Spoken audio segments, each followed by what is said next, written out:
পোলাও খেতে কম বেশি সবাই ভালোবাসে, কিন্তু অনেক সময় কি হয়ে যায়, পোলাও না ঝরঝরে হয় না, আটকিয়ে যায়।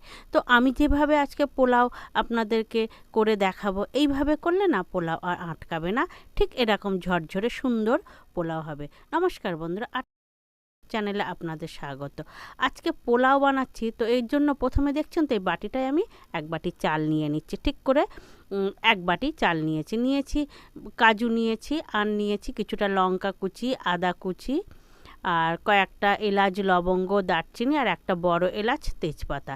এগুলো দিয়ে আমি পোলাও বানাবো। তো আপনাদের প্রথমে আমি একটা বড় কড়াই নিয়েছি। কড়াইতে আমি তেল দিয়েছি। তেলটা কিন্তু একটু বেশিই দিতে হবে, তেল বা ঘি যেটাই দেন না কেন, তাহলে কিন্তু পোলাওটা ঝরঝরে হবে। তো না হলে না পোলাওটা না গায়ে জড়িয়ে যাবে, ওই জন্য তেল ঘিটা একটু বেশি করেই দিতে হয়। দিয়ে দিলাম ফোড়নগুলো, দিয়ে ওর মধ্যে আমি ধুয়ে নেওয়া চালটা দিয়ে দিয়েছি। প্রথমেই বলে রাখি, চালটা যে আমি দিয়েছি না এক বাটি, আমি কিন্তু ওই বাটির মাপেই আমি 2 বাটি জল বা দুধ দেব। তো প্রথমে আমি চালগুলোকে না দিয়ে ভালো করে আমি নাড়িয়ে নিচ্ছি। জল একটু আছে, তাতেও অসুবিধা হবে না। তো এবারে আমি চালটাকে নাড়িয়ে নিচ্ছি। ঠিক এই সময় দিয়ে দিচ্ছি এর মধ্যে হলুদ, বেশ খানিকটা হলুদ দিচ্ছি কালারের জন্য। দিচ্ছি লবণ, যেমন লবণ লাগবে ঠিক সেই পরিমাণে লবণ দিয়েছি। দিয়ে দেখুন জলটা মরে এসছে। এবার এটাকে না একটু ভালো করে নাড়িয়ে নিচ্ছি। তো ঘটনা হলো এটাই, পোলাওয়ের জলের মাপটা না সবসময় ঠিক রাখতে হয়। আপনারা যে পাত্রেই চালটা নেন না কেন, সেই পাত্রের মাপেই কিন্তু 2 বাটি দুধ বা 2 বাটি জল দিতে হবে। আমি এখানে 1 বাটি জল দিয়ে দিচ্ছি, দুধ দিয়েছি প্রথমে, আর 1 বাটি জল দেব। তো আপনারা 1 বাটি জল দিচ্ছি। তাহলে কি হলো, 1 বাটি চাল নিয়েছি বলে সেই অনুপাতে আমি 2 বাটি দিলাম, 1 বাটি দুধ আর 1 বাটি জল। আপনারাও যে পাত্রে মাপবেন ঠিক সেই পাত্রটার মাপেই 2 বার জল বা 2 বাটি দুধ দেবেন। যেটা আপনার ঘরে থাকবে, যেটা সুবিধা, 2 বাটি জলও দিতে পারেন, 2 বাটি দুধও দিতে পারেন, আবার 1 বাটি জল 1 বাটি দুধ সেটাও দিতে পারেন। তো যে পাত্রে মাপবেন ঠিক সেই পাত্রটার 2 পাত্র দিতে হবে। এবারে দিয়ে দিচ্ছি মিষ্টি। আমি একটু মিষ্টি বেশিই দিচ্ছি, আপনারা যেমন মিষ্টি খাবেন তেমন দেবেন। দিয়ে একটু ভালো করে এইভাবে নাড়িয়ে দিচ্ছি আমি, যেহেতু চিনি তো নিচেই জমে যায় ওই জন্য। তো একটু ভালো করে নাড়িয়ে নিচ্ছি। হলুদ দেওয়াতে কালারটাও কত সুন্দর হয়েছে। এর মধ্যে আমি দিয়ে দিচ্ছি কাজু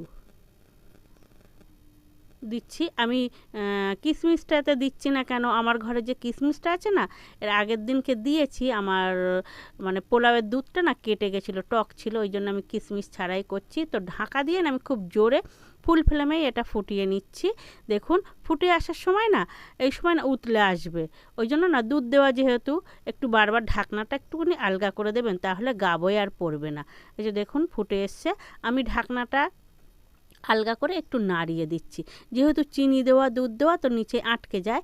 তো এই জল অবস্থায় একটু নাড়িয়ে দিলে কি হয়, ভাতগুলো আর ভেঙেও যায় না, ঠিকঠাক থাকে। তো এই জল অবস্থায় 2-1 বার নাড়িয়ে নেবেন। আর যেহেতু দুধ দেওয়া, সেহেতু কিন্তু উতলে পড়ে আসে, ওই জন্য না একটু বারবার ঢাকনাটা না, যে উতলানোর টাইম এসে যাবে, আলগা করে দিলে গা বয়ে আর পড়বে না। তো গ্যাস এবারে আমি কমিয়ে না এটাকে আমি বসিয়ে রেখে দিয়েছি। তো ওইটা মিনিট 15 পরেই আপনাদেরকে আমি খুলে দেখাচ্ছি। মাঝে মধ্যে আমি একটু নাড়িয়ে দিয়েছি। দেখুন মিনিট 15 পরে আমার পোলাওটা হয়ে গিয়েছে। একটুখানি খেয়াল রাখবেন কত সুন্দর ঝরঝরে হয়েছে, যে ওটার ভিতরে জলটা আছে কিনা এটা একটুখানি কান দিয়ে শুনবেন, একটু খেয়াল রাখবেন, তাহলে পাত্রের নিচে আটকে যাবে না। আর যদি ননস্টিকের প্যানে করেন তাহলে খুবই সুন্দর হবে। আর চেষ্টা করবেন একটু মোটা পাত্রে করার, তাহলে না নিচে আটকাবে না। তো দেখুন আমার এই ঝরঝরে সুন্দর পোলাওটা হয়ে গেছে। এরকম বাসন্তী পোলাও ঝরঝরে এইভাবে বানাবেন, খুব ভালো হবে ঘরে।